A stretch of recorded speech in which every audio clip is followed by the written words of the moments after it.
Rahul മാങ്കൂട്ടത്തിനെതിരെയുള്ള case രാഷ്ട്രീയ ആയുധമാക്കുകയാണ് മുന്നണികൾ. കേസെടുക്കാൻ വൈകിയതിൽ സർക്കാരിനെ കുറ്റപ്പെടുത്തുന്നു ബി.ജെ.പി. സംസ്ഥാന അധ്യക്ഷൻ രാജീവ് ചന്ദ്രശേഖർ. അതേസമയം രാഹുൽ മാങ്കൂട്ടത്തിൽ രാജിവെക്കണമെന്ന് CPI സംസ്ഥാന സെക്രട്ടറി ബിനോയ് വിശ്വം ആവശ്യപ്പെട്ടു. സ്ത്രീയെ ഉപഭോഗ വസ്തുവായി ആര് കണ്ടാലും തെറ്റെന്നും ബിനോയ് വിശ്വം. ഇതെല്ലാവരും ഫിക്സ്ഡ് മാച്ച് അല്ലേ? എന്തിനാണ് നമ്മളെല്ലാവരും വിഡ്ഢികളാണോ?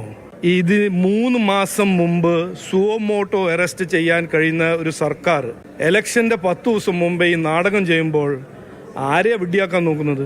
ജനങ്ങൾ വിഡ്ഢികളല്ല. നിങ്ങൾ എന്ത് ചെയ്തു, എന്ത് ചെയ്തില്ല, ഇതാണ് ജനങ്ങൾ ചോദിക്കുന്നത്. അത് ചോദിക്കുമ്പോൾ അവരെ ശ്രദ്ധ തിരിക്കാൻ ഓരോരോ തന്ത്രങ്ങൾ ചെയ്യുമ്പോൾ അതെല്ലാം ഫെയിൽ ചെയ്യും എന്ന് ഞാൻ ഉറപ്പു തരും. സ്ത്രീയെ അവരുടെ സമ്മതം കൂടാതെ കേവലമായി ഉപഭോഗ വസ്തുവായി ആര് കണ്ടാലും അത് തെറ്റാണ്, അന്യായമാണ്.